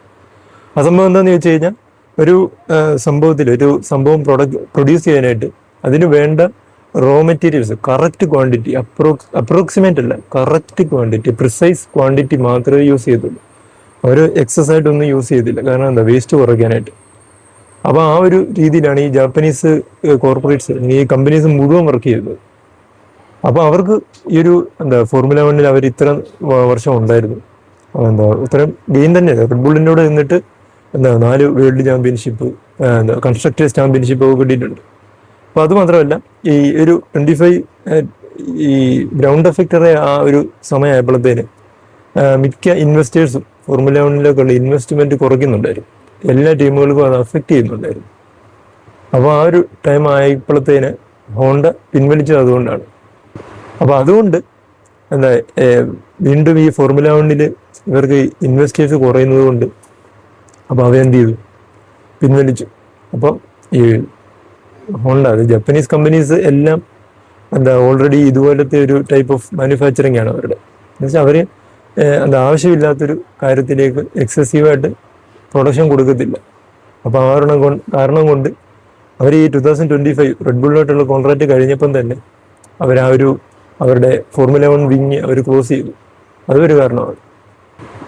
അപ്പോൾ ആസ്റ്റൺ മാർട്ടിൻ്റെ റെഡ് ബുള്ള് കൊടുത്ത ഒരു പാക്കേജ് എന്ന് പറയുന്ന ആ ഒരു പാക്കേജ് എൻ്റയർലി ഭയങ്കര പ്രോബ്ലമാണ്. കാരണം ആസ്റ്റൺ മാർട്ടിൻ്റെ ആ ഒരു ചാസിയായിട്ട് കാറുമായിട്ട് ഒട്ടും തന്നെ അത് റിലയബിൾ ആവുന്നില്ല. ഭയങ്കര വൈബ്രേഷൻ, എഞ്ചിൻ വൈബ്രേഷൻ എക്സസീവ് ആണ്. ആ ഒരു വൈബ്രേഷൻ എവിടെയെങ്കിലും ഒന്ന് പോകണമല്ലോ. ഒരു എനർജി നമുക്ക് ചുമ്മാ കളയാൻ പറ്റത്തില്ല. എന്ന് പറഞ്ഞാൽ ആ ഒരു വൈബ്രേഷൻ എവിടെയെങ്കിലും ഒരു പോയിന്റിലേക്ക് വരും. അപ്പോൾ അങ്ങനെ ആ പോയിന്റിലേക്ക് വരുന്നത് സ്റ്റിയറിങ്ങിലാണ്. അപ്പോൾ അതുകൊണ്ടാണ് ഫെർണാണ്ടോ അലോൺസോ ഒരു കമന്റ് പറഞ്ഞത്, ഇത് ഭയങ്കര വൈബ്രേഷനാണ്, കൂടുതൽ സമയം ഓടിച്ചു കഴിഞ്ഞാൽ നെർവ് ഡാമേജ് ഒക്കെ ഉണ്ടാകുമെന്ന് പറയാൻ കാരണം അതാണ്. അപ്പം നിലവിലെ ഡേറ്റ വെച്ചിട്ട് ഈ വർഷത്തെ ഗ്രിഡിൽ ഏറ്റവും സ്ലോ ആയിട്ടുള്ള കാറ് ആസ്റ്റൺ മാർട്ടിനാണ്. മറ്റേ ADO വെച്ച് ബെഞ്ച് മാർക്ക് ടെസ്റ്റ് ഒക്കെ ചെയ്യുമ്പോഴത്തേനും മെഴ്സിഡസിനേക്കാളും എന്തായാലും ഒരു 4 സെക്കൻഡ് ബിഹൈൻഡ് ആയിരിക്കും, 4 സെക്കൻഡ് അതിനധികം ബിഹൈൻഡ് ആയിരിക്കും. അപ്പം ഈ 2026 റെഗുലേഷൻ എന്താണെന്നും അതിനകത്ത് വരുന്ന മെയിനായിട്ടുള്ള സംഭവങ്ങൾ എന്തൊക്കെയാണ്, പവർ യൂണിറ്റിൻ്റെ കേസിലൊക്കെ ചേഞ്ച് വന്നത് എന്ന് ഡിസ്കസ് ചെയ്തു. ഇനിയുള്ളത് ഈ കാറിൻ്റെ സൈസിലുള്ള കാര്യമാണ്. കാറിൻ്റെ സൈസിലും ടയർ സൈസ്, കാറിൻ്റെ ചാസി സൈസ്, അല്ലെങ്കിൽ കാറിൻ്റെ ലെങ്ത്, ബ്രെഡ്ത്ത്, കാര്യങ്ങളെല്ലാം മേജറായിട്ട് ചേഞ്ച് വന്നിട്ടുണ്ട്. അപ്പോൾ ഇനിയാണ് ക്വസ്റ്റ്യൻ, അപ്പോൾ ഇത്രയും വലിയൊരു മേജറായിട്ടുള്ള ചേഞ്ച് വരുവാണ്. അതായത് 2023 ഈ ഒരു പുതിയ റെഗുലേഷനെ പറ്റി അനൗൺസ് ചെയ്തത്. അപ്പോൾ ഇത്ര വലിയൊരു ചേഞ്ച് വരുവാണ്. അപ്പോൾ ആരും ഇതിനെ എതിർത്തൊന്നും പറഞ്ഞു. മാക്സ് വെർസ്റ്റാപ്പൻ ആ ഒരു ടൈമിൽ, അതായത് ഈ ഒരു പുതിയ റെഗുലേഷനെ പറ്റി FIA പുതിയ റെഗുലേഷൻ കൊണ്ടുവരാൻ പോകുന്നുവെന്ന് അനൗൺസ് ചെയ്തപ്പം തൊട്ട് മാക്സ് വെർസ്റ്റാപ്പൻ ഈ ഒരു റെഗുലേഷനെതിരെ പറയുന്നുണ്ട്. അപ്പം പുള്ളി അന്ന് പറഞ്ഞൊരു കമന്റ് എന്താണെന്ന് ചോദിച്ചു കഴിഞ്ഞാൽ, I have seen the data already on the sim, to me it looks pretty terrible. It looks like it's going to be an ice competition, so whoever was the strongest engine will have a big benefit. I don't think that should be the intention of F1. You will start a massive development war and it will become quite expensive to find a new extra horsepower. I think it should be the opposite. അപ്പോൾ ഇതെങ്ങനെ max SIM റേസിംഗിൽ, അതായത് max പറയുന്നത് SIM റേസിംഗിൽ, അതായത് SIM racing എന്ന് പറഞ്ഞാൽ സിമുലേറ്ററിൽ already ഈ ഒരു 2026 regulation അനുസരിച്ചിട്ടുള്ള കാറിൻ്റെ ഡേറ്റ കണ്ടു എന്നാണ് മാക്സ് പറയുന്നത്. അതറിയാലോ, അത് ഈ ഒരു പുതിയ റെഗുലേഷൻ ആണെങ്കിലും അല്ലെങ്കിൽ പുതിയ എന്തെങ്കിലും ടെക്നോളജീസ് ഫോർമുല 1 കൊണ്ടുവരും, അതാദ്യം സിമുലേഷനിൽ ഇട്ടിട്ടായിരിക്കും ഡ്രൈവർ ടെസ്റ്റ് ചെയ്ത് പോകും. എന്നിട്ടാണത് നല്ലതാണെങ്കിൽ മാത്രമേ, അല്ലെങ്കിൽ അത് ഡ്രൈവറിന് വർക്കാവുന്നുണ്ടെങ്കിൽ മാത്രമേ അത് ഈ കാറിലേക്ക് ഇൻപുട്ട് ചെയ്യത്തുള്ളൂ. അപ്പോൾ ആ പുതിയ റെഗുലേഷൻ അനുസരിച്ചിട്ടുള്ള കാറ് ആ ഒരു ടൈമിൽ സിമുലേറ്റ് ചെയ്തപ്പം മാക്സ് കണ്ടുപിടിച്ച ഒരു പ്രശ്നങ്ങളാണ് ഇവിടെ പറഞ്ഞത്. പക്ഷേ ഈ സീസൺ സ്റ്റാർട്ട് ചെയ്തപ്പോഴും ഫസ്റ്റ് റേസിന് മുമ്പ് തന്നെ മാക്സ് കമൻസ് പറയുന്നുണ്ടായിരുന്നു, ഫോർമുല ഓൺ സ്റ്റിറോയിഡ്സ് ആണെന്നൊക്കെ കമൻസ് പറയുന്നുണ്ടായിരുന്നു. അപ്പം ഈ ഒരു 2026 റെഗുലേഷനെ ഏറ്റവും കൂടുതൽ വിമർശിച്ച ഒരാൾ മാക്സ് ആണെന്ന് തോന്നുന്നു. അതുമാത്രമല്ല റെഡ് ബുള്ളിൻ്റെയും ഈ വർഷത്തെ പാക്കേജ് ഭയങ്കര ശോകമാണെന്നാണ് ആദ്യത്തെ 4 റേസ് കഴിഞ്ഞപ്പോൾ അങ്ങനെയാണ് തോന്നുന്നത്. അപ്പോൾ ആ ഒരു പുള്ളി മടുത്തിട്ടാന്ന് തോന്നുന്നു റിട്ടയർ ചെയ്യാൻ പോവാണെന്നും അങ്ങനെയുള്ള റൂമേഴ്സ് ഒക്കെ വരുന്നുണ്ട്. അപ്പോൾ ആ ഒരു 2023 മാക്സ് വെർസ്റ്റാപ്പൻ മാത്രമാണ് ഈ ഒരു റെഗുലേഷനെ പറ്റി എതിർത്ത് പറഞ്ഞത്. ലൂയിസ് ഹാമിൽട്ടൺ പറഞ്ഞിട്ടുണ്ടായിരുന്നു. ലൂയിസ് ഹാമിൽട്ടൺ എന്താ പറഞ്ഞതെന്ന് ചോദിച്ചു കഴിഞ്ഞാൽ, I have spoken to some drivers who have driven the 2026 cars on the simulation and they say it is pretty slow, so we will see whether it's actually the right direction or not. Okay, അതായത് Luis Hamilton already ഈ ഒരു 2026 കാർസിൻ്റെ simulation ചെയ്ത ഡ്രൈവേഴ്സോട് സംസാരിച്ചപ്പോൾ അവർ പറയുന്ന car slow ആണെന്നാണ്. അങ്ങനെ 2026 season start ചെയ്തു. First race Australian grand prix കഴിഞ്ഞു.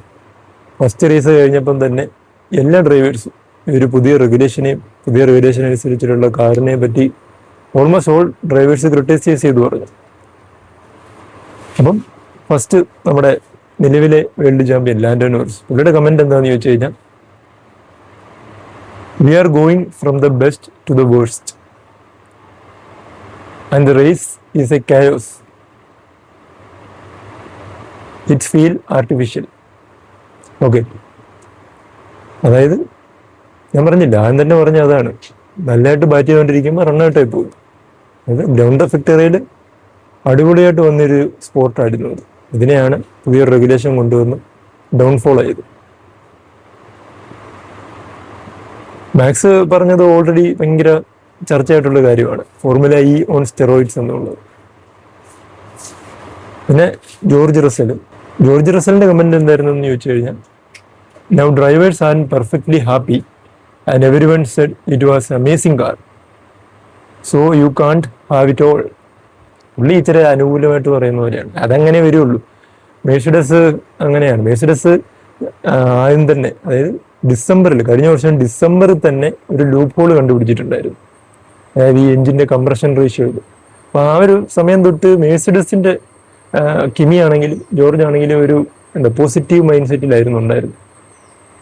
ജോർജ് ഇത്ര പോസിറ്റീവായിട്ടുള്ള കമന്റാണ് പറഞ്ഞേക്കുന്നത്. പിന്നെ എസ്തബാൻ ഒക്കോൺ, ഹാസ് ഫോർമുല 1 ടീമിന്റെ, പുള്ളി പറഞ്ഞത് റേസിംഗ് ആൻ ആർട്ടിഫിഷ്യൽ തിങ്. ഈ പുള്ളി പിന്നെ പറഞ്ഞ വേറൊരു കാര്യം മെൻഷൻ ചെയ്തു, ഓവർടേക്കിംഗ് ഫെൽറ്റ് പെയിൻഫുൾ. അതായത് ഒരു എക്സ്ട്രാ ബൂസ്റ്റിന്റെ ഒരു സംഭവം വരുന്നത് കൊണ്ട് തന്നെ ചിലപ്പോൾ ആ ഒരു ഡിപ്ലോയ്മെന്റ് കറക്റ്റ് ആവത്തില്ല. അതുകൊണ്ട് ചിലപ്പോൾ ആ ഒരു ഓവർടേക്കിംഗ് ചെയ്യുന്നതിൻ്റെ ആ ഒരു എന്തായാലും പറയുന്നത് ഒരു സ്മൂത്ത്നെസ് പോവും. ഈ ഒരു പ്രശ്നം തന്നെയാണ് ബെയർമാൻ്റെ ക്രാഷിനും കാരണം. അത് ഈ ക്രോസിംഗ് സ്പീഡിന്റെ പ്രശ്നം. അത് അവർ പരിഹരിച്ചെന്ന് തോന്നുന്നു. അതിനെപ്പറ്റി റെഗുലേഷൻ വന്ന ചേഞ്ചിനെ പറ്റി നമ്മൾ സംസാരിക്കുന്നുണ്ട്. അപ്പോൾ അത് നോക്കാം. പിന്നെ കാർലോസ് സൈൻസ് ഡ്രൈവർ, അതായത് വില്യംസിന്റെ ഡ്രൈവറിലുപരി ഫോർമുല 1 ഡ്രൈവർ കമ്മിറ്റിയുടെ ചെയർമാൻ, അങ്ങനെ എന്തൊരു സ്ഥാനമുണ്ട് പുള്ളിക്ക്. പുള്ളിയുടെ കമന്റ് എന്തായിരുന്നു എന്ന് ചോദിച്ചു കഴിഞ്ഞാൽ, റിയലി സ്കെച്ചി. ഓക്കെ, പിന്നെ ഡ്രൈവേഴ്സ് മാത്രമല്ല, മെക്ലാരൻ ഫോർമുല 1 ടീമിന്റെ ടീം പ്രിൻസിപ്പൾ ഉണ്ടല്ലോ, ആൻഡ്രിയ സ്റ്റെല്ല എന്ന് പറയുന്നത്, പുള്ളി പറഞ്ഞത്, പുള്ളി FIA-യോടാണ് ഡയറക്റ്റ് പറയുമായിരുന്നു. FIA-യോട് പറഞ്ഞത് എന്താണെന്ന് ചോദിച്ചു കഴിഞ്ഞാൽ, ഈ ഒരു സേഫ്റ്റി ഇമ്പാക്ട് എന്ന് പറഞ്ഞാൽ സേഫ്റ്റി കൂട്ടുന്നതിന് റിലേറ്റഡ് ആയിട്ടാണ് പറഞ്ഞത്. അത് ഈ ക്രോസിംഗ് സ്പീഡിന്റെ കാര്യം അത് അന്ന് തൊട്ടേ ചർച്ച ചെയ്യുന്നുണ്ട്. പക്ഷെ FIA-ക്ക് ബോധം വന്നത് ഈ ഒരു ജാപ്പനീസ് ഗ്രാൻഡ് പ്രീയില് ഒലിവർ ബെയർമാൻ്റെ ക്രാഷ് കഴിഞ്ഞപ്പോഴാണ്. സോ ഇത്രയും ഡ്രൈവേഴ്സ് ഫസ്റ്റ് റേസ് കഴിഞ്ഞപ്പം തന്നെ ഇത്രയും ഡ്രൈവേഴ്സ് ഈ ഒരു പുതിയ റെഗുലേഷനെയും കാർസിനെയും വിമർശിച്ച് തന്നെയാണ് പറഞ്ഞത്. അങ്ങനെ ഓസ്ട്രേലിയൻ GP കഴിഞ്ഞു. അടുത്ത് ചൈനീസ് ഗ്രാൻഡ് പ്രീ ആയപ്പോഴത്തേന് ചൈനീസ് ഗ്രാൻഡ് പ്രീയിലാണ് ഏറ്റവും കൂടുതൽ ടെസ്റ്റിംഗ് വരുന്നത്. കാരണം ചൈനീസ് ഗ്രാൻഡ് പ്രീ നടക്കുന്ന ഷാങ്ഹായ് സർക്യൂട്ട്, അവിടെ സ്ട്രെയിറ്റ്സ് ഉണ്ട്, നല്ല ഒരു 2 കിലോമീറ്റേഴ്സോളം സ്ട്രെയിറ്റ്സ് ആണ്. അപ്പോൾ ആ സ്ട്രെയിറ്റ്സ് വന്നപ്പോഴാണ് ഈ ബാറ്ററി ഡിപ്ലോയ്മെന്റിന്റെ ഏറ്റവും വലിയ ഇഷ്യൂ കണ്ടത്. പക്ഷെ ആ ഒരു ടൈമൊക്കെ ആയപ്പോഴത്തേന് ഫെറാറി കുറച്ച് സ്റ്റേബിളായിട്ട് പെർഫോം ചെയ്യുന്നുണ്ടായിരുന്നു. മറ്റേ മാക്കറീന വിങ്സും അവർക്ക് കുറച്ച് ഇന്നോവേറ്റീവായിട്ട് കുറച്ച് സെറ്റപ്പും കാര്യങ്ങളും ഒക്കെ കൊണ്ടുവന്നു. അപ്പോൾ ഈ ചൈനീസ് ഗ്രാൻഡ് പ്രീയിലാണ് ഈ ഒരു ഡിപ്ലോയ്മെന്റിന്റെ ഇഷ്യൂ ഏറ്റവും കൂടുതൽ. എല്ലാ ടീംസിനും ആ ഒരു പ്രശ്നം വന്നായിരുന്നു. അത് റേസ് സ്റ്റാർട്ട് ചെയ്യുമ്പോൾ, അതായത് ആ 5 ലൈറ്റ് പോയി, റെഡ് ലൈറ്റ്സ് പോയിട്ട് റേസ് സ്റ്റാർട്ട് ചെയ്യുമ്പോഴത്തേന് പെട്ടെന്ന് ഡിപ്ലോയ്മെന്റ് കിട്ടുന്നില്ല, പെട്ടെന്ന് ആ ഒരു ബൂസ്റ്റ് കിട്ടുന്നില്ല. അപ്പോൾ ആ ഒരു ഇഷ്യൂ മെയിനായിട്ട് ഫേസ് ചെയ്തത് ഈ ഒരു റേസിനാണ്, ചൈനീസ് ഗ്രാൻഡ് പ്രിയിലാണ്. അപ്പം ഈ ഈ 3 റേസ്, ചൈനീസ് അല്ലെങ്കിൽ ഓസ്ട്രേലിയൻ, ചൈനീസ്, ജാപ്പനീസ്, ഇത് കഴിഞ്ഞപ്പോഴും ആ ഒരു റേസിൻ്റെ റിവ്യൂവും കാര്യങ്ങളൊക്കെ ഞാൻ ഡീറ്റെയിൽ ആയിട്ട് ചെയ്തിട്ടുണ്ട്. സോ ഇനി ഒരു ഫോർമുല 1 ഒരു ടീം വരുന്നതിൻ്റെ മെയിൻ കാരണം അല്ലെങ്കിൽ ബിഗ്ഗർ പിക്ചർ എന്താണെന്ന് ഡിസ്കസ് ചെയ്യാം. അത് ഞാൻ ഫസ്റ്റ് വീഡിയോയുടെ തുടക്കത്തിൽ പറഞ്ഞതുപോലെ തന്നെ ഫോർമുല 1 അവർക്ക് അവരുടെ ടെക്നോളജീസും അവരുടെ പവർ യൂണിറ്റിലുള്ള അല്ലെങ്കിൽ എന്തെങ്കിലും പുതിയൊരു ടെക്നോളജീസ് അവർ കൊണ്ടുവരാൻ ഉദ്ദേശിക്കുന്നുണ്ടെങ്കിൽ അത് പ്രദർശിപ്പിക്കാനുള്ളൊരു വേദിയാണ് ഫോർമുല 1. ഓക്കെ, അപ്പം ഈ ഒരു റീസെൻറ്റ് ടൈംസ്, അതായത് ഈ ഒരു 2010 ഒക്കെ കഴിഞ്ഞപ്പോഴത്തേന് ഈ ഇലക്ട്രിക്കൽ വെഹിക്കിൾസിൻ്റെ യൂസ് കൂടി വന്നു. ബാറ്ററി ഉപയോഗിച്ചിട്ടുള്ള, ലിഥിയം അയോൺ ബാറ്ററീസ് ഉപയോഗിച്ചിട്ടുള്ള വെഹിക്കിൾസിൻ്റെ ഉപയോഗം കൂടി വന്നു. അതുപോലെ EVസിൻ്റെ കാർ ബ്രാൻഡ്സ് തന്നെ കുറേ പുതിയതായിട്ട് വന്നു. ഈ BYD പോലെയുള്ള കമ്പനീസ് കൂടുതലായിട്ട് മാർക്കറ്റിൽ വരാൻ തുടങ്ങി. അതുമല്ല മിക്ക മാനുഫാക്ചറിങ് കമ്പനീസും EVസിലേക്ക് മാറി തുടങ്ങിയിരുന്നു. നമുക്ക് ഇവിടെ ആണെങ്കിലും ടാറ്റയുടെ ഹാരിയർ EV അല്ലെങ്കിൽ ടിയാഗോ EV ഉണ്ട്, അതേപോലെ കിയയുടെ EVs ഉണ്ട്, മെഴ്സിഡസിൻ്റെ, BMW എല്ലാ മിക്ക കമ്പനീസിലും EVs ഉണ്ട്. അപ്പോൾ ഈ ഓട്ടോമൊബൈൽ വേൾഡ് പുതിയൊരു എറയിലേക്ക് പോവുകയാണ്, പുതിയൊരു ടെക്നോളജിയിലേക്ക് പോവുകയാണ്, കംപ്ലീറ്റ്ലി EVയിലേക്ക്. അതായത് ഇപ്പം ലോങ് ലാസ്റ്റിംഗ് ആയിട്ട്, അതായത് 400 കിലോമീറ്റർ അല്ലെങ്കിൽ ആ ഒരു റേഞ്ചിലൊക്കെ പവർ കിട്ടുന്ന കാർസൊക്കെ ഇപ്പോഴുണ്ട്. അപ്പോൾ ആ ഒരു ഷിഫ്റ്റ് വന്നത് ഈ ഒരു ഇൻവെസ്റ്റ്മെൻറ്റ്, ഫോർമുല 1 ഇൻവെസ്റ്റ്മെൻറ്റിൽ അത് ഭയങ്കരമായിട്ട് ബാധിച്ചിട്ടുണ്ട്. അപ്പോൾ അവിടെയാണ് ഫോർമുല 1 ഈ ഒരു റെഗുലേഷൻ ചേഞ്ച് ചെയ്യാനുള്ള ഒരു അർജിലേക്ക് വന്നത്. അപ്പോൾ ടീംസ് എന്ത് ചെയ്യും? ഇപ്പോൾ ഈ മെഴ്സിഡസ് ആണെങ്കിലും ഫെറാറി ആണെങ്കിലും ഇവർക്കെല്ലാം മാർക്കറ്റിങ്ങിൻ്റെ ആവശ്യത്തിനാണ് ഫോർമുല 1 വരുന്നത്. അപ്പം ഇവരും പുതിയ ടെക്നോളജീസ് അനുസരിച്ചിട്ട്, വേൾഡിൽ വരുന്ന പുതിയ ടെക്നോളജീസ് അനുസരിച്ചിട്ട് അവരും ചേഞ്ച് ചെയ്യണം. ഓക്കെ, അപ്പോൾ അതിനുവേണ്ടിയാണ് അവർ ഈ ഒരു പുതിയ റെഗുലേഷനിൽ ഈ 50-50 പവർ സ്പ്ലിറ്റ് കൊണ്ടുവന്നത്. അതായത് ഈ പുതിയ ഇലക്ട്രിക്കൽ യുഗത്തിലേക്ക് വരുമ്പോൾ അവർക്ക് IC എഞ്ചിൻ്റെ ഉപയോഗം എന്തായാലും കുറഞ്ഞു വരും. ഈ ഒരു പെട്രോളിൻ്റെയോ ഡീസലിൻ്റെയോ ഒക്കെ യൂസ് എന്തായാലും കുറയും. അപ്പോൾ അതിനനുസരിച്ചിട്ട് അവർക്ക് പുതിയ ഡെവലപ്മെൻറ്റ്സ് കൊണ്ടുവരണം എന്നുണ്ടെങ്കിൽ, അതായത് റോഡ് ലീഗലായിട്ടുള്ള അല്ലെങ്കിൽ അവർക്ക് അവരുടെ എല്ലാ പ്രൊഡക്ട്സിലും ആ ഒരു ചേഞ്ച് കൊണ്ടുവരണം എന്നുണ്ടെങ്കിൽ അതൊക്കെ അവർക്ക് എക്സിബിറ്റ് ചെയ്യാനുള്ള ഒരു പ്ലേസാണ് ഈ ഫോർമുല 1. അപ്പോൾ അതുകൊണ്ടാണ് അവർ ഈ 50-50 പവർ ട്രെയിൻ സ്പ്ലിറ്റ് കൊണ്ടുവന്നത്. അപ്പോൾ അവിടെയാണ് ഈ ഒരു ബിഗ്ഗർ പിക്ചറിൻ്റെ കാര്യം ഞാൻ പറഞ്ഞത്. അതായത് ഫോർമുല 1 പങ്കെടുക്കുന്ന ഡ്രൈവേഴ്സോ ടീംസോ എഞ്ചിനീയേഴ്സോ അവരാരുമല്ല ഇതിനെ കടിഞ്ഞാണ് പിടിക്കുന്ന ഇവരാരുമല്ല. അപ്പോൾ ഇതിനെ നിയന്ത്രിക്കുന്നത് ഈ ഇൻഡസ്ട്രീസാണ്, ഓട്ടോമൊബൈൽ ഇൻഡസ്ട്രീസ്. അവരുടെ പുതിയ ടെക്നോളജീസ് അനുസരിച്ചിട്ടാണ് ഈ മോട്ടോർ സ്പോർട്സും, പ്രത്യേകിച്ച് ഈ open wheel type of motor sports evolve ചെയ്യുന്നത്. പിന്നെ എൻ്റെ ഒരു പോയിന്റ് ഓഫ് വ്യൂവിൽ ഈ ഒരു പുതിയ റെഗുലേഷൻസ് ചേഞ്ച് ചെയ്യുന്നത് നല്ലൊരു കാര്യമാണ്. അതായത് ഒരു വേ ഓഫ് തിങ്കിങ്ങിൽ അത് നല്ലതാണ്. കാരണം ഇങ്ങനെ ശ്രദ്ധിച്ചു കഴിഞ്ഞാൽ ആ ഒരു സമയമുണ്ടല്ലോ, ഈ മെഴ്സിഡസ് വന്ന സമയം 2009 തൊട്ട് ഈ മെഴ്സിഡസ് ഡൊമിനേറ്റ് ചെയ്യുന്ന ഒരു ടൈം ഉണ്ടായിരുന്നു. ലൂയിസ് ഹാമിൽട്ടൺ 7 ടൈം വേൾഡ് ചാമ്പ്യനായ ഒരു കോൺസിക്യൂട്ടീവ് ആയിട്ടുള്ള വർഷം ഉണ്ടല്ലോ. ആ സമയത്ത് മെഴ്സിഡസ് ആണ് കംപ്ലീറ്റ്ലി ഡൊമിനേറ്റ് ചെയ്തത്. ഓക്കെ, അങ്ങനെ ഇരിക്കുമ്പോഴാണ് 2021 റെഗുലേഷൻ ചേഞ്ച് ചെയ്തത്. അപ്പോൾ ആ ഒരു ഫ്ലോ കംപ്ലീറ്റ്ലി ചേഞ്ച് ആയി. ആരാ വന്നേ? പിന്നെ റെഡ് ബുള്ളാണ് ഡൊമിനേറ്റ് ചെയ്തത്. 2021 തൊട്ട് 24 വരെ മാക്സ് വെർസ്റ്റാപ്പനാണ് ചാമ്പ്യനായത്.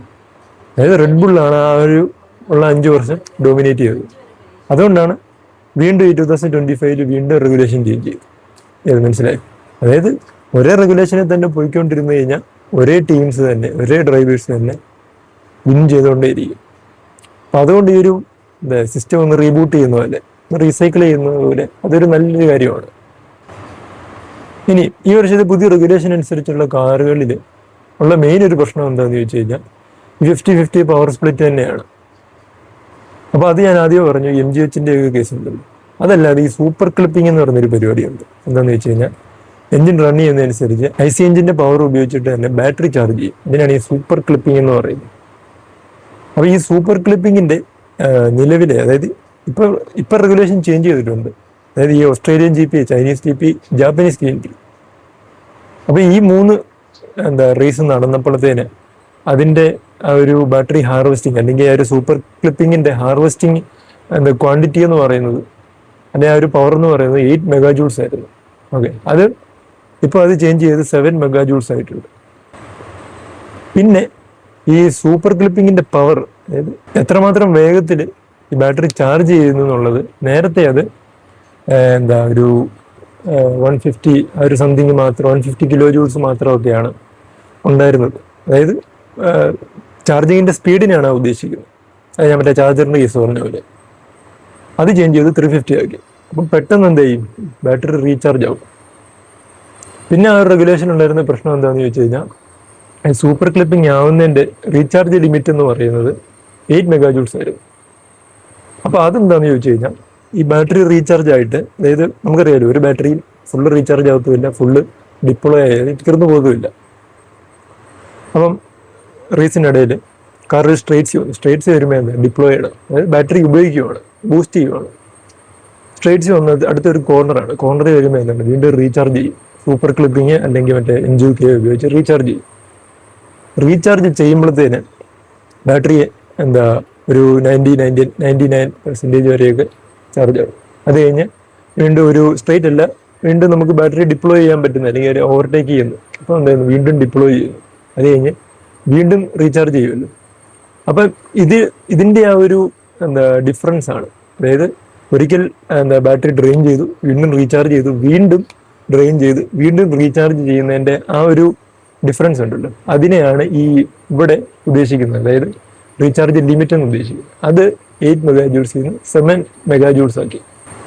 അപ്പൊ അതിന്റെ ഗുണം എന്താണെന്ന് ചോദിച്ചു കഴിഞ്ഞാൽ, സപ്പോസ് ഇപ്പം റേസിനിടയിൽ 2 ഡ്രൈവേഴ്സ് ഫേസ് ടു ഫേസ്, അതായത് ഒരേ രീതി പോയിക്കൊണ്ടിരിക്കുകയാണ്. അല്ലെങ്കിൽ വേറൊരു ഡ്രൈവർ പുറകെ നിന്ന് ഇങ്ങനെ കയറി നല്ല ഡിപ്ലോയ് ചെയ്ത് നല്ല ബൂസ്റ്റ് ചെയ്ത് കയറി വന്നുകൊണ്ടിരിക്കുകയാണ്. പുറകെ മുമ്പ് പോകുന്ന ഡ്രൈവർ റീചാർജ് ചെയ്തുകൊണ്ടിരിക്കുകയാണ്.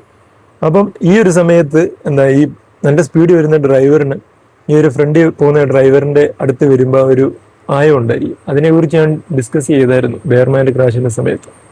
അപ്പൊ ഇത് ക്ലോസിംഗ് സ്പീഡിന്റെ ആ ഒരു ഇഷ്യൂ കുറയ്ക്കാൻ വേണ്ടിയാണ് ഈ 7 മെഗാജൂൾസ് ആയിട്ട് കുറച്ചത്.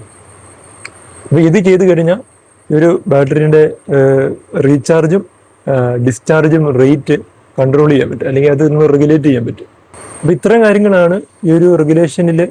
ഈ ഒരു ഏപ്രിൽ റേസ് ഒന്നും ഇല്ലായിരുന്നു. അപ്പൊ ആ സമയത്ത് ടീംസിന്റെ മെമ്പേഴ്സിനെ ഒക്കെ വിളിച്ചിട്ട് FIA ഡിസ്കഷനും കാര്യങ്ങളൊക്കെ ഉണ്ടായിരുന്നു. അപ്പം ചേഞ്ച് വരാൻ സാധ്യതയുള്ള കാര്യങ്ങൾ ഇത്രയൊക്കെയാണ്. ഓൾറെഡി കുറെ ചേഞ്ചസ് ഒക്കെ വന്നു തുടങ്ങിയിട്ടുണ്ട്. ഇനിയും മേജറായിട്ട് ചേഞ്ച് അവർ കൊണ്ടുവരുവാണെങ്കിൽ അടുത്ത സീസണിലെ കൊണ്ടുവരത്തുള്ളൂ. ഓക്കെ, എന്നാലേ അവർക്ക് ആ ഒരു പെട്ടെന്ന് ആ ഒരു ചേഞ്ച് ചെയ്ത് കഴിഞ്ഞാൽ അവർക്ക് തന്നെയാണ് അതിൻ്റെ ഒരു പ്രശ്നം. ഇൻവെസ്റ്റ്മെന്റിന്റെ കാര്യങ്ങളൊക്കെ അവർക്ക് തന്നെ ഒരു പ്രശ്നമാണ്. ഇത് മുഴുവൻ പൈസയുടെ കളിയാണല്ലോ, അതാണ് ഇവിടുത്തെ ഒരു പ്രശ്നം. പിന്നെ അല്ലെങ്കിൽ അറിയായിരിക്കും, ഈ ഫോർമുല 1 എന്ന് പറയുന്നത് ഈ ഒരു ബ്രിട്ടീഷ് ചായയുള്ള ഒരു സ്പോർട്ടാണ്. അതും ഒരു പ്രശ്നമാണ്. ഈ ബ്രിട്ടീഷ് ആധിപത്യം ഫോർമുല 1-ലുണ്ട്. അത് എന്തൊക്കെയാന്ന് പറഞ്ഞാലും എല്ലാവരും ഒരുപോലെയാണെന്നൊക്കെ പറഞ്ഞാലും അതുണ്ട്. അത് പല സന്ദർഭങ്ങളിലും നമുക്ക് അറിയാൻ പറ്റും. പിന്നെ കുറെ ചേഞ്ചസ് കാര്യങ്ങളും ഒക്കെ FIA തന്നെ മുമ്പോട്ട് കൊണ്ടുവരുന്നുണ്ട്. പിന്നെ കുറെ ടീംസ് ഇങ്ങോട്ട് മുമ്പോട്ട് പറയുന്നുണ്ട്, ഇങ്ങനെ ചേഞ്ച് കൊണ്ടുവന്നാൽ നല്ലതായിരിക്കും. ഡിസ്കഷൻസ് നടക്കുന്നുണ്ട്, ഓൺഗോയിങ് ആണ്. പിന്നെ BYD അടുത്ത വർഷം ഫോർമുല 1 വരാൻ സാധ്യതയുണ്ട്. കാരണം അവരുടെ ടോക്സ് ശക്തമാണ്. അപ്പോഴും നമുക്ക് ഒരു ഈ റെഗുലേഷന്റെ കാര്യത്തിൽ വലിയൊരു കൺസേൺ ഉണ്ട്. ഈ ഫോർമുല ആണ്. അതായത് ഇലക്ട്രിക്കിലേക്ക് പോവുകയാണെങ്കിൽ ഓൾറെഡി ഫോർമുല ഉണ്ടല്ലോ എന്നൊരു ചിന്ത നമുക്ക് വരും. അവിടത്തെ ഉള്ള പ്രശ്നം എന്താണെന്ന് ചോദിച്ചു കഴിഞ്ഞാൽ, ഈ ഫോർമുല 1 പോലെ തന്നെ വേറൊരു സെക്ഷനാണ്, FIAയുടെ വേറൊരു സെക്ഷൻ ഓഫ് റേസിംഗ് ആണത്. അപ്പൊ അതിലേക്ക് ഇൻവെസ്റ്റ്മെന്റ് കൂടുതൽ പോയി കഴിഞ്ഞാൽ ഈ ഒരു ഫോർമുല 1 ഡൈ ആയിപ്പോകും. മീൻസ് അതിലേക്ക് ഇൻവെസ്റ്റ്മെന്റ് ഇത് ഒരു പണത്തിന്റെ കളിയല്ല. അപ്പൊ ഇൻവെസ്റ്റ്മെന്റ് വന്നില്ലെങ്കിൽ അവർക്ക് അത് റൺ ചെയ്തുകൊണ്ട് പോകാൻ പറ്റത്തില്ലല്ലോ. അതുകൊണ്ടായിരിക്കും ഇവരും പകുതി ഇലക്ട്രിക്കിലേക്ക് കൊണ്ടുവരാൻ ട്രൈ ചെയ്തു. ഏതായാലും ഇലക്ട്രിക് എന്നുള്ള EV കോൺസെപ്റ്റ് വളർന്നു വരുവാണ്. അപ്പം ഓൾറെഡി ഫോർമുല ഇ ഉണ്ട്. ഫോർമുല ഇ നമുക്ക് അത് എന്താ ഇപ്പം ജനറേഷൻ 4 ഫോർമുല ഇ കാർ വന്നു. അത് കുറച്ചുകൂടെ പവർഫുൾ ആണ്. അതായത് 4 സെക്കൻഡ് കൊണ്ട് അത് 200 km/h സ്പീഡിലൊക്കെ പോകും. നല്ല പവർഫുൾ ആയിട്ട് വരുന്നു. വെർസ്റ്റാപ്പിനും അതിനെപ്പറ്റി കമന്റ് ചെയ്തിട്ടുണ്ട്. നല്ലൊരു കാറാണ്, നല്ലൊരു അപ്ഗ്രേഡ് ആണെന്നൊക്കെ പറഞ്ഞു. ഓക്കെ, അപ്പൊ ഇതെങ്ങോട്ടാണ് പോകുന്നതെന്ന് നമുക്ക് ഉടനെ ഈ വർഷം ഏതായാലും അവര് മേജറായിട്ട് വലിയ ചേഞ്ച് ഒന്നും കൊണ്ടുവരത്തില്ല. അപ്പം ഇതിപ്പം വലിയൊരു കൺസേൺ ആയിട്ട് വന്നത് ബെയർമാന്റെ ക്രാഷ് വന്നതുകൊണ്ടാണ്. ക്ലോസിംഗ് സ്പീഡിന്റെ ഇഷ്യൂവും കാര്യങ്ങളൊക്കെ വന്നത്. അത് ഇത്രയാണ് പോഡ്കാസ്റ്റ്.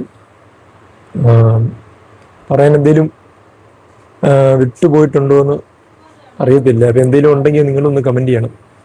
നിങ്ങൾ എന്തെങ്കിലും കമന്റ് ചെയ്യുക. കാരണം ഇത്രയും ലെങ്ത് ഉള്ള വീഡിയോ ആരും കാണുമെന്ന് അറിയത്തില്ല. അപ്പം നിങ്ങൾ കമന്റ് ചെയ്ത് കഴിഞ്ഞാൽ യൂട്യൂബ് ഇത് അൽഗോരിതം ഇത് മാക്സിമം പുഷ് ചെയ്യും. നിങ്ങൾക്ക് നിങ്ങളുടെ ഐഡിയാസോ അങ്ങനെ എന്തെങ്കിലുമൊക്കെ ഉണ്ടെങ്കിൽ കമന്റ് ചെയ്യുക. പിന്നെ എന്താ ഈ ഒരു പോഡ്കാസ്റ്റിനെ കുറിച്ച് നിങ്ങൾക്ക് എന്താണ് തോന്നുന്നത്? ബോറിംഗ് ആയിരുന്നോ എന്നൊക്കെ ഒന്ന് കമന്റ് ചെയ്യുക. അപ്പം എപ്പോഴും പറയുന്ന പോലെ ലൈക്ക് ചെയ്യുക, ഷെയർ ചെയ്യുക, കമന്റ് ചെയ്യുക, സബ്സ്ക്രൈബ് ചെയ്യുക.